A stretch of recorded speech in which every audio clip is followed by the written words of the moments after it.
इस गांव में रहता है एक भूत जो लोगों के सर खा जाता है, लेकिन असली डर पानी के अंदर नहीं बल्कि लोगों के दिलों में छुपा है। कहानी हमें ले जाती है 19वीं सेंचुरी के वियतनाम के एक छोटे से गांव में। ये जगह ऐसी है जहाँ सुबह भी फॉग से ढकी रहती है और हवा में एक अजीब सा डर खुला हुआ है। पिछले 5 सालों से यहाँ के लोग एक साए के साथ जी रहे हैं, एक ऐसा खौफनाक लेजेंड जिसे वो द ड्रॉनिंग घोस्ट कहते हैं। गाँव वालों का मानना है कि एक झील के गहरे पानी में एक बदला लेने वाली आत्मा रहती है। ये आत्मा लोगों को सिर्फ मारती नहीं है बल्कि उन्हें पानी के अंदर खींच लेती है और उनका सर खा जाती है। अब तक 8 पर्सन्स इसका शिकार बन चुके हैं और उनकी सरकटी लाशें किनारे पर मिली है। इस वजह से पूरा गांव डर से कांप रहा है। इस खौफनाक माहौल के बीच हम मिलते हैं मून से। मून जो कि एक कपड़े की व्यापारी है, एक स्ट्रॉन्ग और हिम्मत वाली औरत जो अपनी भतीजी यानी नीस को अपनी जान से ज्यादा चाहती है।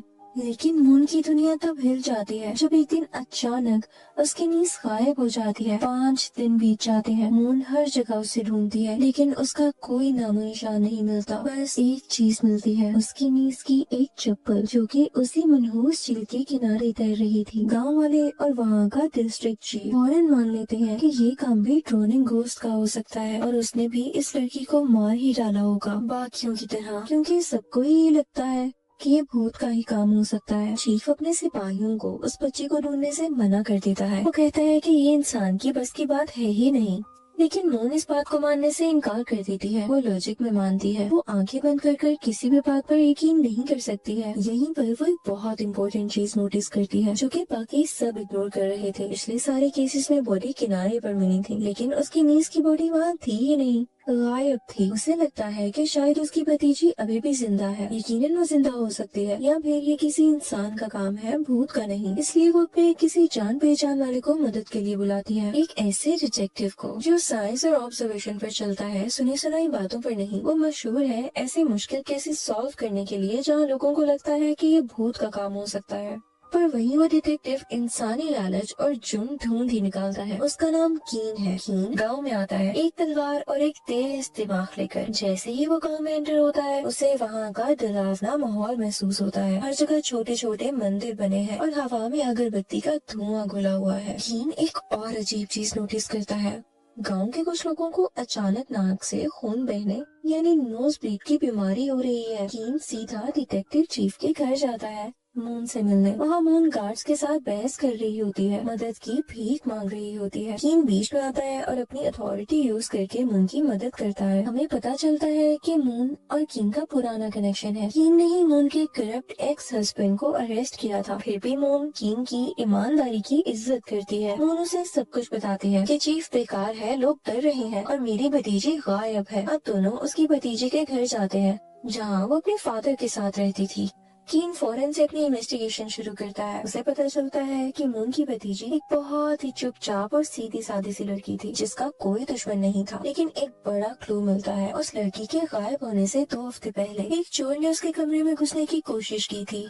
उस लड़की ने बहादुरी दिखाई थी और उस चोर के हाथ पर किसी नुकीली चीज से वार किया था, यानी किसी शार्प चीज से उसके हाथ पर मारा था, जिसके बाद वो चोर भाग गया। चोर ने कुछ खास चोरी नहीं किया, बस कुछ मिट्टी के बर्तन और एक ज्वेलरी बॉक्स। अब कीन कमरा चेक करता है और देखता है कि उस लड़की के कपड़े और सेविंग्स तो वहीं पर मौजूद हैं, जिसका मतलब वो भागी नहीं है, उसे जबरदस्ती गायब किया गया है। कीन उस झील पर जाने का फैसला करता है जहाँ पर चप्पल मिली थी। मून साथ आना चाहती है पर कीन उसे मना कर देता है ताकि कोई अफवाह न उड़ाए और मून सेफ रहे।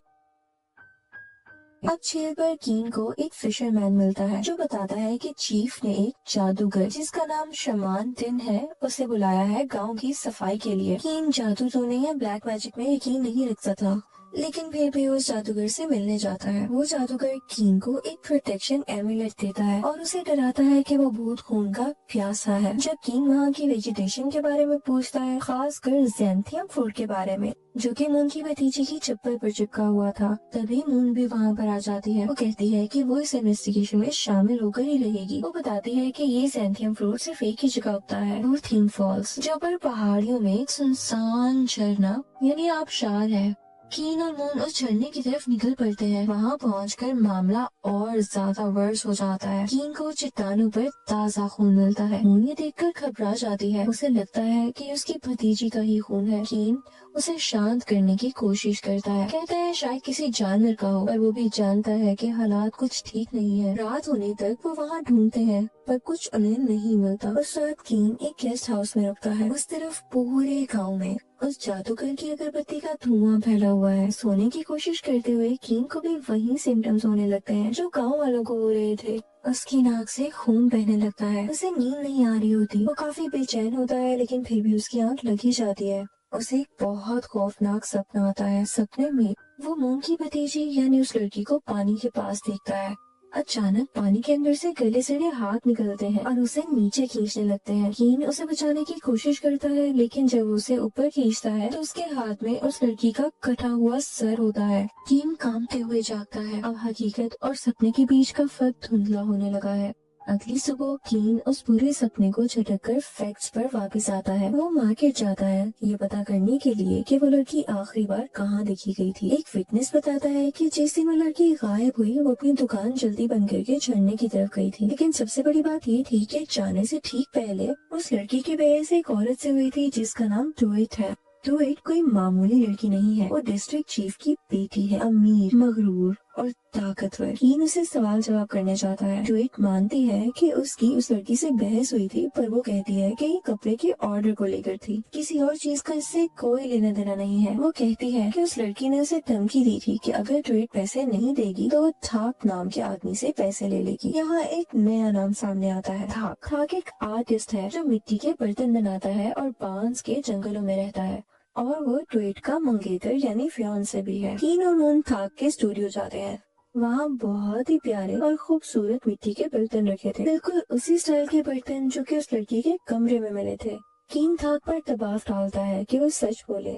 अब यहाँ पर वो एक बहुत ही उदास कहानी सुनाने लगता है। वो बताता है कि उसकी और डुएट की सगाई बचपन में ही उनके माँ बाप ने तय कर दी थी, यानी उनकी एंगेजमेंट बचपन में ही हो गई थी। पर वो इस रिश्ते से खुश नहीं था। उसे मून की भतीजी यानी उसी लड़की से प्यार था जो कि अब गुम है। वो एक गरीब खानदान की लड़की थी। ताक उस लड़की को अपनी सोलमेट मानता था। उसने चीफ से परमिशन भी मांगी थी कि वो उस लड़की को अपनी दूसरी बीवी बना लेगा, लेकिन चीफ और डुएट ने इसे अपनी बेइज्जती समझा और गुस्सा हो गए। थाक प्लान कर रहा था कि वो डुएट से अपनी मंगनी तोड़कर उसी लड़की के साथ चला जाएगा। अब इस कंक्लूजन से सब कुछ बदल जाता है। अब एक मकसद, मोटिव सामने आता है। डुएट को जलन थी। वो ह्यूमिलेटेड फील कर रही थी। उसकी मंगनी यानी एंगेजमेंट उस लड़की की वजह से टूट रही थी। कीन समझ जाता है कि कपड़े वाली बहस तो पूरा झूठ, असली झगड़ा थाक को लेकर था। डुएट ने ये अफवाह भी फैलाई थी कि वो लड़की थाक के बच्चे की माँ बनने वाली है ताकि वो बदनाम हो जाए, जबकि थाक कहता है कि उनका ऐसा रिश्ता कभी था ही नहीं। अब यहाँ पर कीन सारी की सारी स्टोरी समराइज करता है। मून की भतीजी यानी उस लड़की के कमरे में जो चोर घुसा था वो इत्तेफाक नहीं था। शायद थाक ने बदनामी के डर से किसी चोर को भेजा होगा वो बर्तन चुराने के लिए, ताकि उनके रिश्ते का सबूत बन जाए, या शायद वो चोर किसी और ने भेजा था। कीन को याद आता है कि चोर के हाथ पर जख्म था। उसे अब बस एक ऐसे आदमी को ढूंढना था जिसके हाथ पर चोट लगी हो। इसके लिए मून एक प्लान बनाती है। वो मार्केट में चाकू फेंकने का कंपटीशन रखती है ताकि सस्पेक्ट सामने आ सके। प्लान काम कर जाता है। कीन एक आदमी को देखता है जिसका नाम डोंग है, एक जाना माना चोर जिसे कभी चीफ ने बहुत मारा था। डोंग के हाथ पर पट्टी बंधी थी। कीन उसका पीछा करता है और उसकी झोंपड़ी में वही चोरी किए हुए बर्तन मिलते हैं। कीन उसको पकड़ लेता है। वो आदमी जिसका नाम डोंग है डर के मारे सब कुछ उगल देता है। वो कहता है कि उसने चोरी जरूर की है पर उस लड़की को नहीं मारा। वो भीख मांगने लगता है कि उसे छोड़ दिया जाए क्योंकि चीफ ने उसकी जिंदगी बर्बाद कर दी है। और फिर वो एक बहुत बड़ा राज खोलता है। जिस रात वो चोरी करने गया था उसने लेडी वोंग, जो चीफ की बीवी और डुएट की माँ है, उन्हें उस लड़की के फादर के घर से चुपके हुए निकलते देखा था। वही लड़की जो लापता है। इसका मतलब चीफ की पूरी फैमिली इस साजिश में शामिल है। कीन सीधा चीफ की बीवी और उसकी बेटी के पास जाता है। माहौल बहुत इंटेंस हो जाता है। कीन झूठ बोलता है कि उसके पास एक विटनेस है जिसने डुएट को झरने पर उस लड़की से मिलते हुए देखा था। इस प्रेशर में आकर डुएट टूट जाती है। वो रोती है और कन्फेस करती है। वो मानती है कि वो उस लड़की से झरने पर मिली थी ताकि उसे थाक से दूर रहने को कह सके। उनमें झगड़ा हुआ। ट्वीट कहती है कि उसने गुस्से में उस लड़की को धक्का दिया, वो गिरी और उसका सर पत्थर से टकराया। खून देखकर ट्वीट को लगा के उसने उस लड़की को मार डाला है और डर के मारे भाग गई। लेडी यानी चीफ की बीवी अपनी बेटी को बचाने के लिए बीच में आती है। वो कहती है कि एक हादसा यानी एक्सीडेंट था और शायद उसके भागने के बाद ड्रोनिंग घोस्ट ने बॉडी को गायब कर दिया हो। ट्वीट को अरेस्ट कर लिया जाता है लेकिन बॉडी अभी भी गायब थी और शाम कीम बुरी तरह थक चुका था। अगरबत्ती का धुआं फिर से गहरा होने लगा था और उसे हेलुसिनेशंस होने लगे थे, यानी उल्टी पुल्टी चीजें नजर आने लगी थी। उसे अपने कमरे में ड्रोनिंग घोस्ट दिखाई देने लगता है, एक सरकटा साया जो उस पे हमला कर रहा था। उसका साथी डिप्टी सही वक्त पर आ जाता है और उसे होश में लाता है। डिप्टी पुराने केसेस की फाइल लेकर आया था जो कीन ने मंगवाई थी। कीन पैटर्न ढूंढ रहा था। वो पढ़ता है कि 30 साल पहले एक 14 लोगों के परिवार को, यानी एक ऐसी फैमिली जिसमें 14 लोग थे, उनको गद्दार ट्रेटर्स माना गया था और इसी वजह से उनका सर कलम कर दिया गया था। और उस एग्जीक्यूशन का ऑर्डर देने वाला कोई और नहीं बल्कि जवान चीफ था। जब कीन पास्ट को देख रहा था तभी प्रेजेंट में कुछ बहुत बुरा होता है। आखिरकार झील के किनारे एक सरकटी लाश मिल ही जाती है। पूरे गांव में हड़बड़ मच गई थी। मून बुरी तरह परेशान हो जाती है। उसे लगता है कि यही उसकी भतीजी है। चीफ की फैमिली राहत की सांस लेती है। उन्हें लगता है कि इससे साबित हो जाएगा कि भूत ने ही उस लड़की को मारा है और ट्वीट मर्डर चार्ज से बच जाएगी। लेकिन कीन उस बॉडी को ध्यान से देखता है। वो कुछ ऐसा देखता है जो गांव वाले नहीं देख पाए। बॉडी के हाथ और पैर की स्किन बिल्कुल स्मूथ थी, उनमें झुर्रियां यानी रिंकल्स नहीं थे। अगर कोई बॉडी एक हफ्ते से पानी में रहे तो उसे सड़ जाना चाहिए। और तो और सर को एक ही बार में किसी तेज हथियार से काटा गया था, जबकि पहले के विक्टिम्स को पूरी तरह नोचा गया था। कीन समझ जाता है कि ये वो लड़की यानी मून की भतीजी है ही नहीं, ये किसी और लड़की की ताजा लाश है जिसे उस लड़की के कपड़े पहनाकर वहाँ प्लांट किया गया है ताकि केस ही बंद हो जाए। अगर ये बॉडी नकली है इसका मतलब वो लड़की यानी मून की भतीजी अभी भी जिंदा है। कीन समझ जाता है कि डोंग वो चोर सब कुछ नहीं बता रहा। कीन को डोंग के पास उसकी ज्वेलरी का एक बॉक्स मिलता है। उसे पता चलता है कि डोंग और चीफ के घर की एक नौकरानी आपस में मिले हुए हैं। वो दोनों लेडी वोंग को ब्लैकमेल कर रहे हैं। असल में डोंग ने झरने पर वो झगड़ा देखा था। जब ट्वीट ये सोचकर भाग गई थी कि वो लड़की तो मर गई है, तब डोंग ने देखा कि वो लड़की जिंदा थी पर बेहोश थी। उसे बचाने के बजाय डोंग ने उसे एक केव में छुपा दिया ताकि वो चीफ की बीवी से पैसे ले सके। डोंग ने ही वो चप्पल झील में फेंकी ताकि भूत वाली कहानी सच लगे और बाद में उसने एक बेगुनाह लड़की को मारकर वो नकली बॉडी वहाँ रखी थी ताकि वो लेडी से सबूत मिटाने के नाम पर अच्छी खासी रकम ले सके। लेडी अपनी बेटी और अपनी इज्जत बचाने के लिए डोंग को पैसे देने के लिए राजी हो जाती है, लेकिन मन ही मन में वो डोंग को मारने का प्लान बना चुकी थी। वो पैसे का थैला लेकर जंगल में जाती है। कीन और मून चुपके से उसका पीछा करते हैं। वो एक गुफा यानी केव के पास पहुँचते हैं। डोंग ने वहाँ पर मून की भतीजी यानी उस लड़की को बांध कर रखा हुआ था, उसे बाहर लाता है। लेडी यानी चीफ की बीवी डोंग को फंसाने की कोशिश करती है, लेकिन बात बिगड़ जाती है और वहाँ हिंसा शुरू हो जाती है। कीन सामने आ जाता है। डोंग तलवार लेकर कीन पर हमला करता है। दोनों में भयंकर लड़ाई होती है। कीन जो अभी भी उस जहरीली अगरबत्ती के असर में था, उसे लड़ने में मुश्किल हो रही थी क्योंकि उसे बीच बीच में भूत दिखाई दे रहा था। उधर लेडी वोंग मौका देकर उस लड़की को मारने की कोशिश करती है ताकि ये किस्सा हमेशा के लिए खत्म हो जाए। मून अपनी भतीजी के लिए शेरनी की तरह लेडी वोंग से भिड़ जाती है बिल्कुल आखिरी पल में। जब डोंग कीन को मारने ही वाला होता है, कीन अपना दिमाग लगाता है और डोंग को धक्का दे देता है। डोंग पीछे गिरता है और वहाँ लगी स्पाइक्स पर गिरकर मर जाता है। मून भी लेडी वोंग को काबू कर लेती है। वो लड़की आखिरकार बच जाती है। पुलिस आती है और लेडी वोंग और बाद में ट्वीट को उनके जुर्मों के लिए अरेस्ट कर लिया जाता है। किडनैपिंग केस को सॉल्व किया जाता है और ये केस सॉल्व भी हो जाता है। वो लड़की यानी मून की भतीजी और मून फिर से एक हो जाते हैं। चीफ की फैमिली का असली रंग सबके सामने आ चुका था, लेकिन कीन अभी भी संतुष्ट नहीं है। वो राजी नहीं है कि ड्रोनिंग घोस्ट कोई असली मामला है, पर ड्रोनिंग घोस्ट का राज और पिछले 8 लोगों की मौत का राज अभी भी नहीं खुला था। नकली बॉडी से आखिरी केस तो समझ आ गया, पर बाकी 8 का क्या? कीन वापस उस अगरबत्ती की तरफ ध्यान देता है। उसका सैंपल लेकर एक डॉक्टर के पास जाता है। डॉक्टर कंफर्म करता है कि इस अगरबत्ती में एक रेयर जहर है जिसका नाम मनकिता है। ये दिमाग पर असर करता है, डर पैदा करता है,